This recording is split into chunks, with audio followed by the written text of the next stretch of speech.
Apa hukumnya korban? Al-udhiyah sunnah muakkadah. Hukumnya sunnah muakkadah. Sunnah muakkadah itu biasa kita sebut mendekati wajib.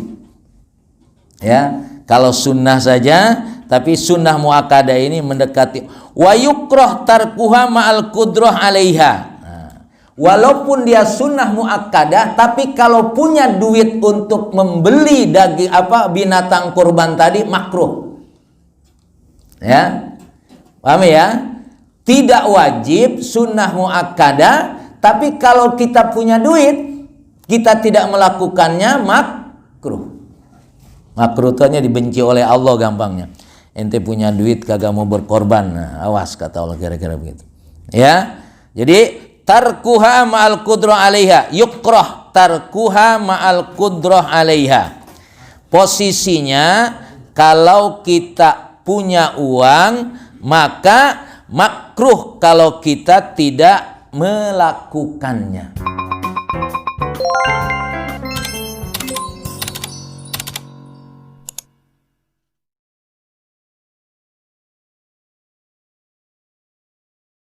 Assalamualaikum warahmatullahi wabarakatuh.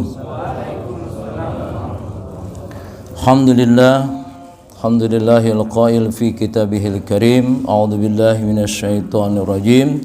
Inna a'tainakal kautsar fashalli li rabbika wanhar inna syani'aka huwal abtar. Asyhadu an la ilaha illallah wahdahu la syarikalah wa asyhadu anna Muhammadan abduhu wa rasuluh la nabiyya ba'dah amma ba'du. Jamaah yang dimuliakan Allah Subhanahu wa taala, kita bersyukur di tempat yang paling mulia ini dapat menikmati dari segala nikmat yang Allah berikan kepada kita dan sekaligus menikmati dan mensyukuri apa yang sudah Allah berikan kepada kita. Mudah-mudahan keberadaan kita di tempat yang paling mulia ini segala kebaikan Allah limpahkan kepada kita. Amin ya rabbal alamin. Salawat serta salam kita sampaikan kepada Nabi kita Muhammad sallallahu alaihi wasallam, Nabi yang menjadi uswah kita dalam menjalani hidup dan kehidupan ini. Jamaah yang dimuliakan Allah Subhanahu wa taala, beberapa hari lagi kita akan mengadakan Idul Adha, Idul Kurban. Sudah tentu kita harus berkorban, jangan jadi korban.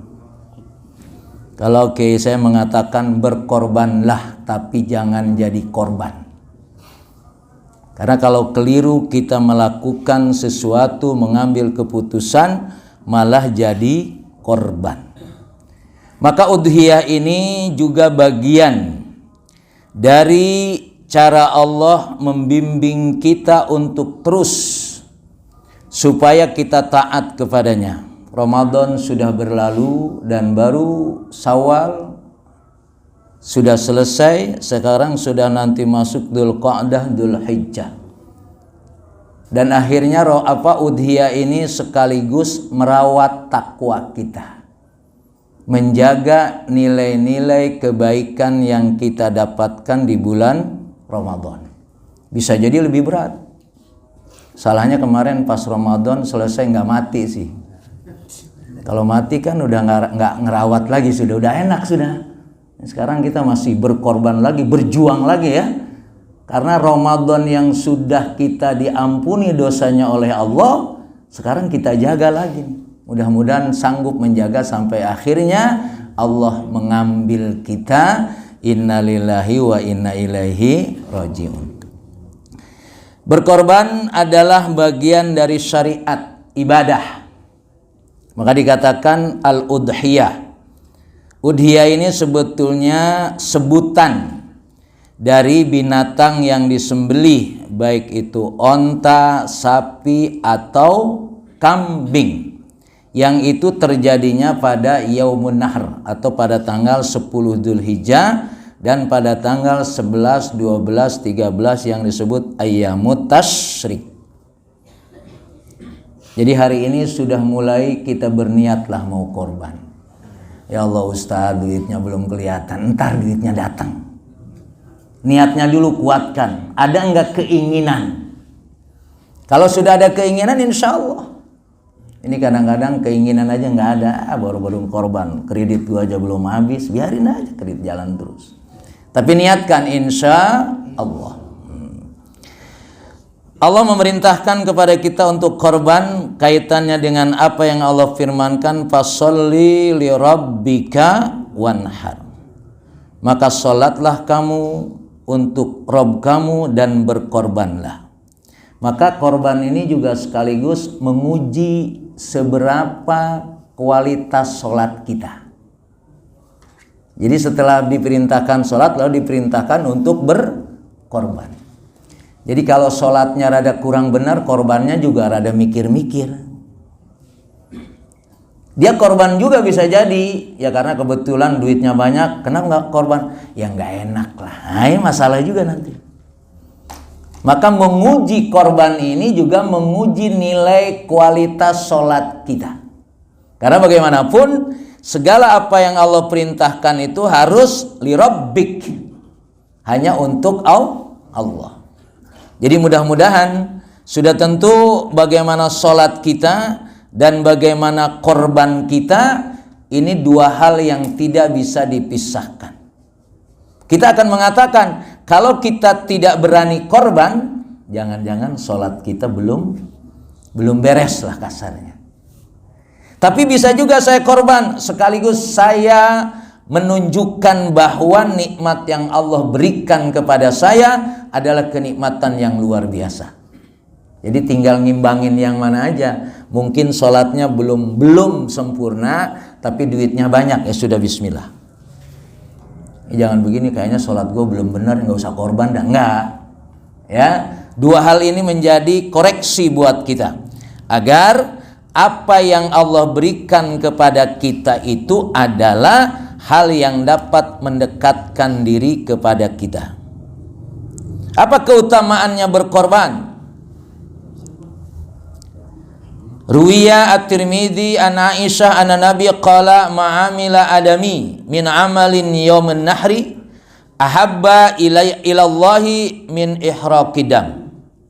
Innaha la ta'ti yaumal qiyamah bi kuruniha wa ash'ariha wa adlafiha wa in adam la yaqqa minallahi bimakan qabla ay yaqqa 'alal ardi fatayyibu biha nafsan. Apa yang dilakukan oleh anak Adam pada hari itu, Yaumun Nahr itu, ya, tidak ada amalan yang istimewa pada hari itu kecuali ihraqud dam, yaitu mengalirkan darah, yaitu menyembelih binatang. Jadi kalau ada yang bilang orang Islam kejam menyembelih binatang, dia aja di lehernya dipotong tuh orang tuh. Ya. Binatang itu memang untuk disembelih. Ya, untuk disembelih, untuk dinikmati, untuk dimakan, itu sudah begitu sunnahnya. Jadi kalau ada yang bilang orang Islam kejam bunuh binatang, nah berarti lebih kejam lagi kalau bunuh dia gitu kan. Nah, inna la ta'ti yaumal qiyamah bi kuruniya wa ash'ariya wa adlafiha. Ketika kita berkorban, ketika hidup ini kita berkorban, itu akan menjadi saksi di hari kiamat. Jadi amalan kita sekarang ini bukan hanya sekedar kita motong makan bersama, tapi apa yang kita lakukan ini akan menjadi saksi nanti di hari kiamat. Apa yang akan datang kepada kita? Binatang itu akan datang kepada kita dengan kelengkapannya. Makanya kalau besok mau tahu korban berapa kebaikannya, hitung bulunya tuh. Dengan bulu yang ada di binatang itu, itulah kebaikan yang Allah berikan. Kalau sempat hitung dulu sebelum disembelih itu, biar yakin betul kalau kebaikan itu memang Allah berikan dari apa yang ada pada binatang itu. Ya. Jadi kita ini kan kadang-kadang masih ragu apa yang Allah perintahkan. Ini menguji keimanan kita. Kalau sampai hari ini kita belum berkorban juga, masih butuh umur berapa tahun lagi? Ya Allah Ustadz, sampai hari ini saya belum berkorban. Kemarin kemana aja? Terus kalau mau korban nanti butuh berapa tahun lagi supaya mau berkorban. Nah, makanya sekarang diniatin dulu dah. Ya, diniatin. Insya Allah nanti Allah akan datangkan yang antar duit ke rumah. Jadi apa yang akan terjadi di hari kiamat itu akan menjadi saksi. Bahkan wa inna dam la yaqa minallahi bimakan qabla ayyaqa min alal ardi.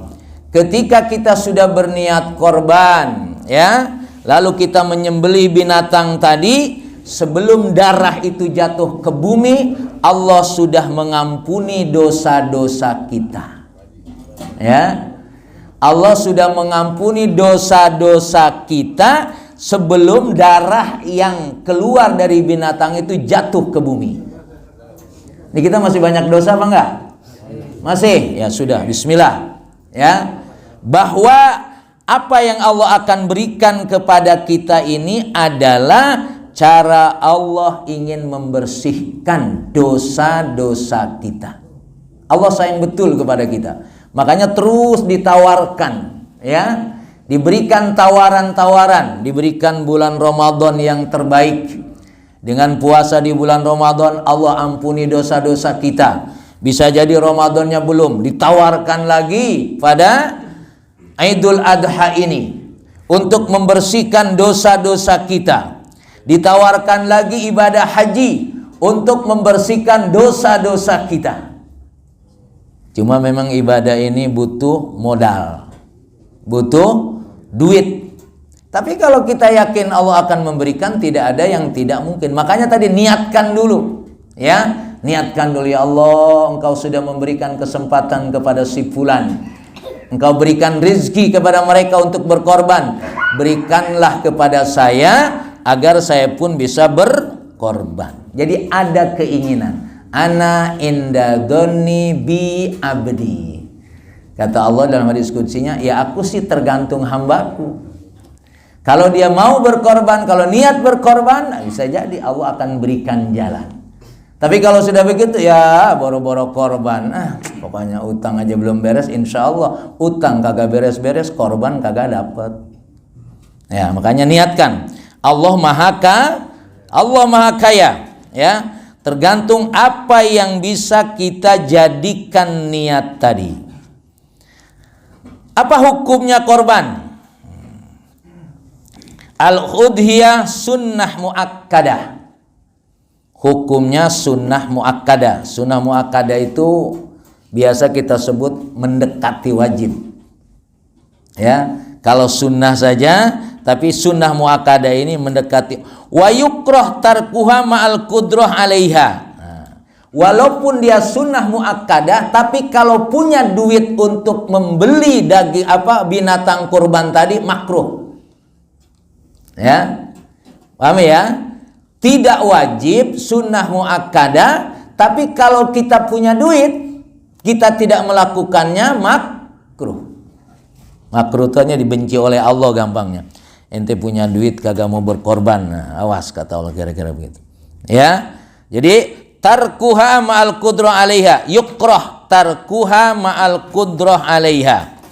Posisinya kalau kita punya uang, maka makruh kalau kita tidak melakukannya. Itu kalau sudah punya uang. Kalau belum punya uang gimana? Ya tetap niatin tadi maksud saya. Ya hari ini kan belum, masih berapa hari lagi? Sebulan lah. Masa sering ikut taklim, sering ke masjid, doanya kagak diterima juga, ini cuma 3,5 juta gitu ya. Ya Allah. Berarti kalau nggak terima juga belum beres kita ini. Ya, ada yang konslet berarti ini. Makanya kuatkan, insya Allah. Ini kita kadang-kadang itu minta kepada Allah aja belum yakin kalau Allah akan memberikan kepada kita. Mata tajib. Nah, tadi sunnah muakkadah, tapi kalau punya duit awas, ya, tetap kita harus berkorban. Yukroh ini artinya dibenci. Yang benci kepada kita siapa? Allah artinya. Tetangga juga bisa jadi. Ya dia punya duit kagak pernah korban, dasar pelit. Gitu. Minimal kan begitu kan. Tapi kan nggak ada hukumnya kalau kita. Kalau Allah akan memberikan hukumannya sudah tentu. Kalau dia tidak mensyukuri dari apa yang sudah Allah berikan. Karena Allah memberikan segala sesuatu kepada kita kan sebetulnya supaya dikembalikan lagi sesuai dengan apa yang Allah perintahkan. Mata tajib, kapan korban itu menjadi wajib? Wala tajib ila bi ahadi amrain. Korban itu menjadi wajib kalau dia nadar. Biasanya begitu ya. Ini sayangnya belum pemilu. Kalau pemilu, sebelum pemilu terus korban, besok kalau saya jadi anggota dewan saya mau nadar, gitu ya. Ini masih, kali ini nggak mungkin kan ya. Besok kalau jadi presiden mau nadar, itu wajib tadi. Ya, kan biasanya orang nadar begitu kan ya. Dapat dulu baru nadar, makanya orang nadar tuh orang pelit. Ya, dia minta dikasih dulu baru ngeluarin. Nadar itu dikatakan orang pelit. Ya kecuali sih nadarnya kalau saya begini baca Yasin 3 kali, ya itu mah gampang lah. Biasanya kalau udah urusan fulus nadar itu biasanya gitu. Kalau tanah saya laku, gitu ya, saya nadar nanti buat bangun Masjid Al-Barkah. Padahal duit banyak, dia masih ada duitnya banyak. Ya, alhamdulillah tanahnya nggak laku-laku, jadi nggak sodako. Itu makanya nadar. Nah dalam hukum ini kalau dia nadar maka korbannya menjadi wajib. Itu yang pertama. Jadi sababnya nadar. Yang kedua, ayakula hadhihi lillah au hadhi udhiyah. Ketika bapak membeli kambing tuh, ente buat apa beli kambing? Buat kurban. Wajib itu sudah. Artinya sekarang ini udah niat beli kan? Sudah niat beli nih, udah beli nih. Ya, sudah wajib, artinya apa? Jangan besok begitu kita beli kambing, kambingnya bagus nih kan?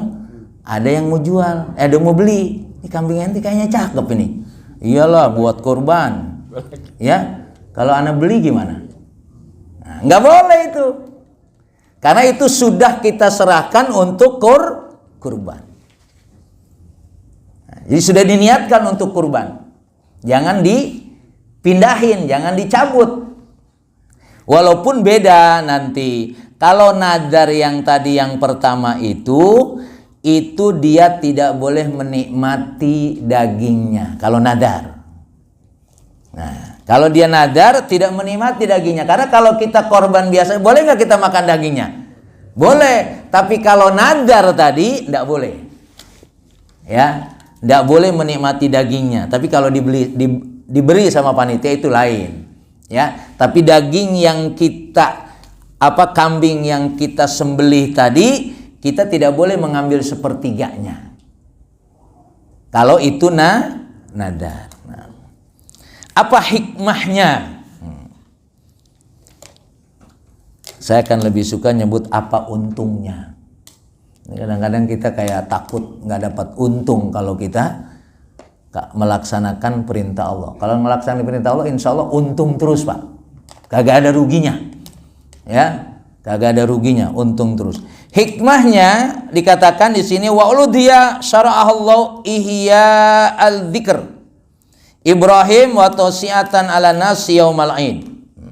Di antara hikmahnya adalah menghidupkan jiwa mengingat pengorbanan Nabi Ibrahim alaihissalam.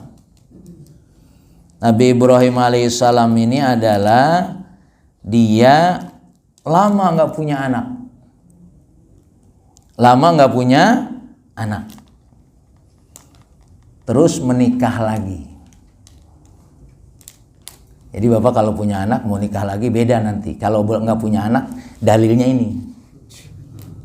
Kalau bapak nggak punya anak lama, nggak punya anak gitu ya, nah, bilang sama istri kawin lagi. Dalilnya ini nih, ya dalilnya itu. Kalau udah punya anak mau nikah lagi itu beda nanti, ya. Orang nggak punya anak, ya mau nikah lagi, dalilnya ini. Nabi Ibrahim nggak punya anak. Kebetulan yang memilih istrinya Yang kedua, istrinya juga. Kebetulan dipilihkan istri yang kedua lebih cantik. Berat juga ini. Lahirnya yang namanya Ismail.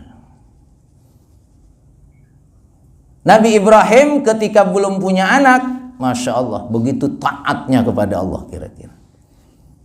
Apa yang diperintahkan oleh Allah, sami'na wa ata'na.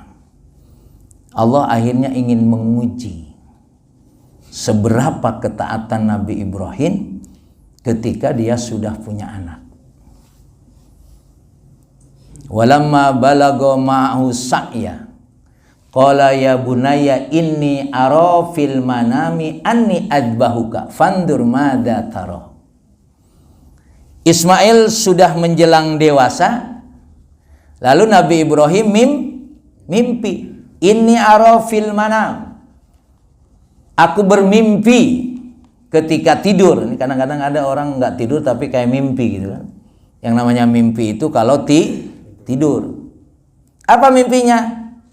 Anni adbahuka fandur madza tara. Jadi ketika Nabi Ibrahim mimpi, cerita kepada Ismail. Baru cerita doang nih, baru cerita. Karena dia nggak yakin kalau juga Ismail mau disembelih. Baru cerita saja bahwa saya bermimpi, inni adbahuka fandur madza tara. Coba gimana pendapat kamu Ismail kalau saya mimpi ini disuruh nyembelih kamu? Ternyata jawaban Ismail, ya abatib alma tu'mar satajiduni insyaallahu minas sabirin. Masya Allah. Kata Ismail, ya abati. Jadi kalau bahasa Arab tuh abun kan bapak, abi itu bapak saya. Kalau abati itu berarti lebih mesra lah gitu. Ya abati, ya abatib alma tu'mar, wahai ayahandaku tercinta. Ib'al ma tu'mar, lakukan apa yang diperintahkan. Satajiduni insyaallah minas sabirin. Engkau akan mendapatkan aku ketika disembelih dengan sabar. Masya Allah. Anak kita mau disembelih, Masya Allah, mau. Anak kita mau dipesantrenin aja ogah kan? Ya Allah, gimana kalau di pesantren besok? Jadi kalau anak mau dipesantrenin itu, Masya Allah, disembelih aja nih, anak disembelih, mau. Ini dipesantrenin nggak mau. Yang lebih parah lagi, anaknya mau, bapaknya nggak mau. Membutuhkan kesabaran. Maka disitulah. Nah, ini dari teori pendidikan ada komunikasi antara anak dengan orang tua supaya terus anak itu dekat dengan Allah. Jangan anak dikasih fasilitas dunia, fasilitas kemewahan, ya, yang akhirnya bapaknya yang susah. Ya kan? Ada kasus ya? Nah itu. Dunia kita menjadi bagian dari kehidupan ini. Nah, korban ini syiar. Kalau bahasanya orang banyak harta, pamer harta ini ya. Pamer harta. Memang syiar, cuma beda kalimat syiar ini memamerkan tapi perintah Allah. Nah, syiar, ini kan syiar nih. Makanya kan tidak bisa kita ya repot-repot amat beli kambing, motong kambing, beli sapi, motong sapi, bau itu udah kasih duitnya aja bagiin. Nggak bisa. Ada nilai lain yang tidak bisa kita tangkap. Makanya syiar. Jadi kalau dikatakan apa bedanya syiar dengan pamer? Kalau pamer itu adalah memang bukan karena takwa, karena sombong, karena menganggap lebih dari yang lain. Ya, arisan 2,5 miliar itu pamer. Ya pamer kan itu kan. Tapi korban ini bisa jadi lebih miliar-miliar, syiar. Tapi karena perintah Allah Subhanahu wa ta'ala. Wa amma bi ni'mati rabbika fahaddits. Ceritakan, perlihatkan Memang diperintahkan kita, ya. Ketika Allah banyak memberikan nikmat kepada kita, kasih tahu. Dalam rangka mensyukuri nikmat. Saya kalau bisa beli mobil Mercy, saya beli, Pak. Boleh nggak? Boleh. Wah, tuh Ustadz tuh mobilnya Mercy. Masya, enak juga jadi ustadznya. Ini kadang-kadang kan jadi ustadz nggak enak gitu kan ya. Ya, aduh, ustadz sakit mulu, rumahnya roboh. Jadi kenikmatan itu harus kita perlihatkan, tapi karena apa? Mensyukuri. Nah, korban ini kan sesuatu yang diperlihatkan sedemikian rupa. Orang belum berkorbannya sapi udah banyak gitu, Masya Allah. Menunjukkan bahwa Allah memberikan segala kebaikan kepada setiap kita. Nah, Ibrahim adalah contoh terbesar dari proses korban. Karena yang diperintahkan dalam mimpinya adalah untuk menyembelih putranya Ismail. Nah, maka dalam buku haji itu kalangan Ari Sariyati itu pertanyaannya, kalau Nabi Ibrahim itu berkorban anaknya, apa yang bisa kita korbankan? Besok nggak bisa beli kambing, nggak bisa beli sapi, tetap ada yang dikorbankan. Apa korban yang harus kita lakukan? Egois kita, sombong kita, merasa lebih baik, korbankan itu. Karena pengorbanan ini kan sebetulnya dalam rangka mendekatkan diri kepada Allah. Ada sifat-sifat kita, ya, itu menghalangi kita untuk dekat dengan Allah. Maka pertanyaannya dikatakan karangan Ali Sariyati tadi, walaupun Ali Sariyati orang Syiah, saya tidak melihat Syiahnya, tapi cara berpikirnya dari hikmah korban ini. Apa yang sudah kita korbankan? Ketika Ismail akan disembelih tadi, Ismail begitu mudah menangkapnya, Masya Allah. Ini sekarang kadang-kadang anak sama bapak beda, maunya anak sama maunya bapak beda. Tapi Ismail dengan bapaknya Ibrahim, Masya Allah. Ya udah, oke, saya siap disembelih. Coba kalau kita cerita anak kita disembelih, udah lari sama ke rumah kakeknya atau kemana, kabur namanya, ya kan? Tapi ini Masya Allah. Ikmal ma tu'mar, lakukan. Ya batib al ma tu'mar, satajiduni insyaallah minas sabiri. Engkau akan mendapatkan aku dengan sabar. Ini artinya bagaimana kita mendidik anak kita supaya mengenal Allah. Sehingga kalau itu diperintahkan oleh Allah, apapun perintahnya, hatta yang terjadi pada kisah Nabi Ibrahim ini adalah sampai nyawanya pun siap dikorbankan, siap. Masya Allah. Kita mau korban 3,5 juta atau lebih aja mikirnya lama banget ini. Besok kira-kira ada nggak gantinya? Insya Allah. Kalau yang namanya perintah Allah itu adalah mesti dibalas oleh Allah. Akan diganti. Digantinya nggak tanggung-tanggung, 700 kali lipat. Untung nggak? Untung. Nah, cuma ini ya, supaya dipastikan. Itu pertama. Yang kedua, tausiatan ala nasi yaumal id. Jamaah yang dimuliakan Allah Subhanahu wa taala, kita saksikan memang ketika Idul Adha itu Masya Allah ya. Di sekitar rumah saya itu kalau hari ini korban, malamnya itu pada nyate, pada senang banget kelihatan ya. Dan itu adalah sebetulnya kenikmatan, cuma memang lupa ya kan, karena memang makan bersama, minum bersama itu kan menjadi bagian yang disunahkan di sini. Cuma harus ingat, yang dinikmati ini adalah kaitannya dengan mensyukuri nikmat Allah.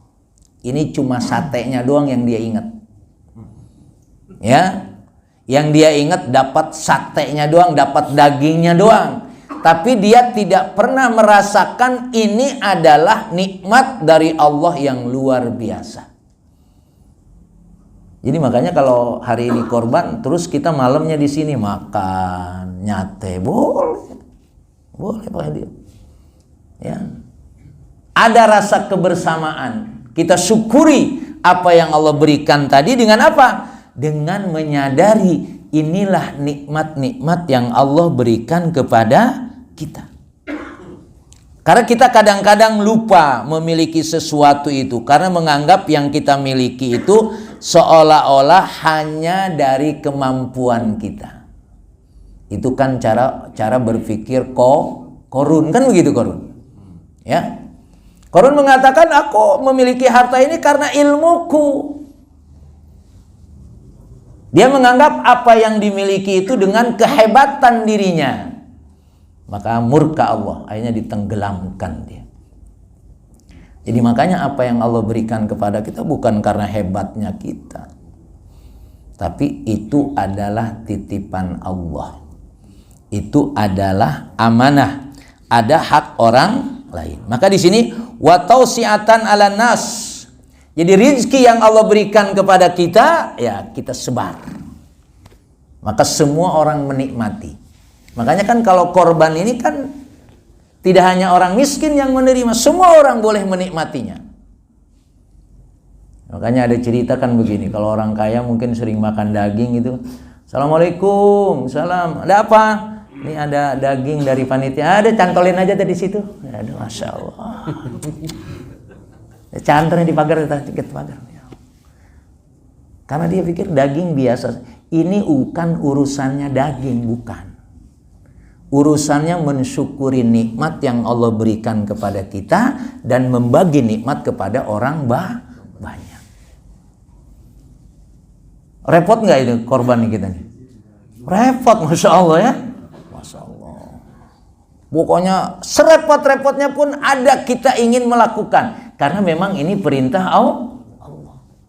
Makanya nggak bisa diganti tadi. Ya. Nggak bisa diganti dengan duit dan lain sebagainya. Nggak bisa. Tetap kita harus melalui korban tadi. Ini dia. Innama hiya ayyamun aklin wa syurbin wa dzikrul lillahi subhanahu wa ta'ala.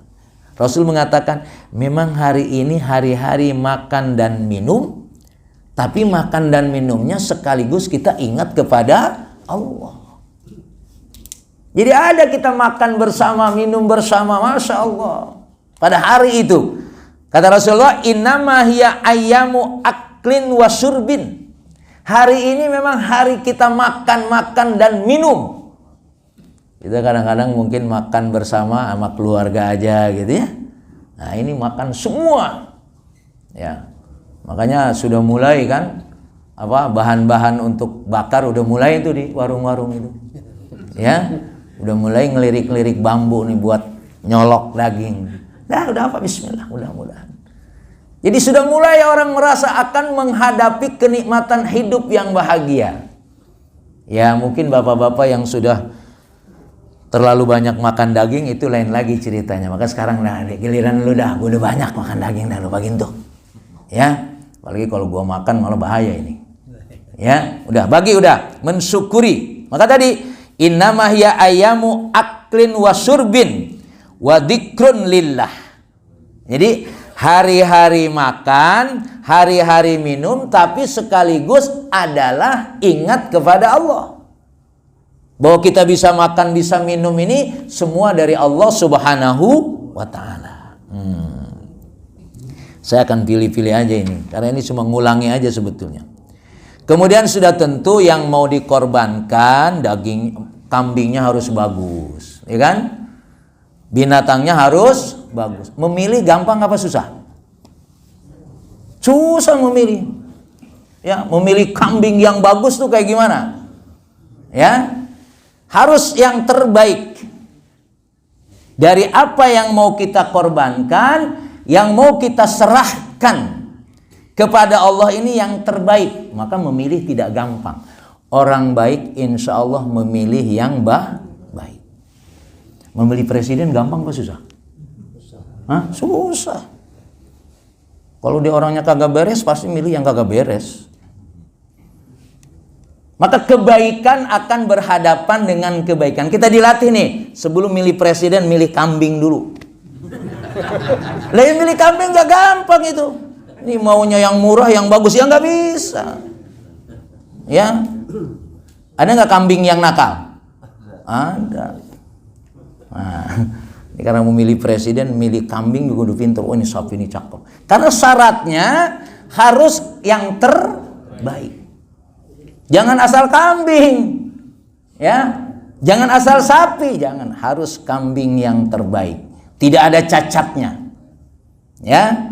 Sama juga kita milih presiden, jangan ya gitu kan kita. Nah, ini inspirasi aja ini. Kadang-kadang kita milih orang baik kok susah gitu. Sebetulnya di Indonesia masih ada nggak orang baik? Masih ada. Tapi yang milihnya kagak baik, ya kagak beres juga. Ya. Kan tergantung kita. Ya. Perintah Allah itu kan sebetulnya kalau bahasanya kan karena iman, karena keyakinan. Kalau imannya nggak ada ya udah nggak beres sudah. Nah maka kambing atau sapi yang harus dikorbankan itu kambing yang terbaik. Ya kalau dikatakan di sini al-marido al-bayin maraduha, nggak mungkin kambing sakit. Artinya udah yang terbaik dah, antum tahu dah, nggak usah jelaskan ya. Kambingnya nggak boleh kambing yang pincang, ya pastilah. Ya, artinya kambing yang terbaik yang diperintahkan untuk dijadikan kurban. Karena tadi kalau kita tidak milih yang terbaik, bukan jadi kurban, malah kitanya korban. Sama juga kalau kita milih presiden nggak yang terbaik, jadi korban juga. Ya. Nah, kemudian kaitannya dengan ini dia. Kifayatun udhiyah wahidah anil baitil wahid. Cuma ini jangan mengurangi semangat. Dulu dia korban, kalau bahasa kita biasanya satu sapi untuk 7 orang. Gitu kan ya? Kebetulan keluarganya 7 orang. Ya udah beli sapi 1. Tapi sebetulnya, cuma jangan dipahami lain nih. Sebetulnya 1 kambing untuk 7 orang keluarga boleh nggak? Boleh. Cuma gara-gara punya ilmu ini, akhirnya kemarin beli sapi, sekarang beli kambing. Awas. Nah, itu kan kata Ustadz juga boleh 1 kambing. Ngapain beli 1 sapi? Awas, jangan dirubah ini. Ini secara hukum. Tapi kalau kita secara nilai keimanan dan akidah, semakin banyak berkorban, gantinya semakin banyak. Ini dulu heboh ini ketika Syekh Jabir menjelaskan ini. Ternyata bukan hanya untuk, kan dulu kalau mungkin korban 7 orang tadi, tahun ini bapaknya kambing, ya kan? Tahun besok ibunya kambing, yang lain nggak disebut. Sebetulnya ketika kita hanya bisa beli kambing, ya sudah, ini untuk keluarga, karena ini sunnah kifayah. Coba tadi saya ingatkan, yang sudah beli sapi jangan pindah ke kambing, awas. Berarti rezekinya ngurang itu nanti, bahaya itu malah. Ya, tetap kalau perlu boleh nggak saya sendiri beli kambing 100 kambing, boleh nggak? Boleh. Nabi Ibrahim kambing sapinya Nabi Muhammad berapa dia korban itu? Ya, ini dari sisi hukum. Supaya maksud saya adalah kita memang tidak mampu beli sapi untuk 7 orang. Tapi mampunya beli kambing 1 orang. Tapi bukan berarti hanya untuk bapaknya saja, untuk 1 keluarga. Bahkan Rasulullah korbannya apa? Anni wa ummati. Cuma kalau ini saya rada ragu kalau kita ngikut umatku, jangan. Kita ini nggak punya umat, kita pribadi. Tapi tetap makanya cukup 1 keluarga. Ya. Ini supaya dipahami, supaya maksud saya jangan kita putus asa, ya. Faqad kana rajul minas sahaba yudahi bisyat. Syat an nafsi wa an ahli baitihi. Syatun itu apa? Syatun itu kambing. Maka artinya jadi syat, jadi sate. Jadi sate itu dari syatun sebetulnya. Bahasa Arabnya syatun. Sate. Jadi sate itu yang benar sate kambing. Kalau sate ayam, sate lain ngikut aja itu mah. Karena syatun itu bahasa Arabnya kambing. Biar gampang jadilah sate. Yudahi bisyat an nafsi wa an ahli baitihi. Ya. Ini fahiya sunnah kifayah. Jadi tadi Pak ya. Jadi Bapak yang belum bisa beli sapi hanya bisa beli kambing, ya sudah. Kambing untuk keluarga. Ya. Sebutkan aja nama bapaknya dan keluarganya nanti dalam penyembelihannya. Karena memang itu dibolehkan. Kemudian kaitannya dengan makan tadi. Yajuju bai'u jilda wa ta'ana. Sekarang ini kulitnya, nih biasanya kulit jadi masalah. Kulit boleh dijual nggak? Ini Bapak yang korban kemarin kulitnya dikemanain? Dikasih tukang motong. Hah? Dikasih tukang motong. Disakit tukang motong itu ongkosnya bukan? Bukan. Bukan. Sebetulnya jangan dikasih sama tukang motong. Kenapa dikasih sama tukang? Dia udah dapat duit. Gimana caranya? Nah, cuma kulit ini kan setiap orang yang kurban itu boleh ngambil 1/3. Jadi kalau misalkan ini ada sapi 1, ya, tapi itu 7 orang. Sapinya berarti milik 7 orang. Sekarang kulitnya itu diminta sama 7 orang itu. Diminta dulu karena harus ada kepastian hak. Ya. Karena abang yang korban mau ngambil kulitnya buat apa? Buat bedug. Ya kalau dia ngambil boleh aja, sah saja. Tapi secara umum kan kulit tidak. Mestinya kulit juga dipotong-potong itu. Karena semua yang dikorbankan itu mestinya dibagikan. Tapi fungsinya kalau kulit dibagikan buat apa? Supaya kulit ini bermanfaat, minta saja kepada yang korban. Karena dia kan nggak ngambil 1/3. Kalau di tempat saya itu, kalau yang korbannya kambing dikasih paha. Itu udah 1/3 belum? Belum. Makanya kulitnya kita minta, ada ijab kabul. Nah sekarang punya panitia kulitnya, terserah panitia, ya mau dijual, kemudian sudah tentu lebih afdol duitnya diberikan kepada fakir miskin. Tapi maksud saya adalah kulitnya itu boleh dijual tapi izin sama pemiliknya, itu ya, izin sama pemiliknya. Pemiliknya siapa itu? Pemilik yang korban, karena yang korban tidak mungkin ngambil kulitnya. Karena korban punya hak ngambil 1/3. Saya kira ini udah jam 6 ya. Masya Allah. Ya sudah, mungkin nanti ada pertanyaan sebagai tambahannya, mudah-mudahan. Saya kembalikan ke moderator. Assalamualaikum warahmatullahi wabarakatuh.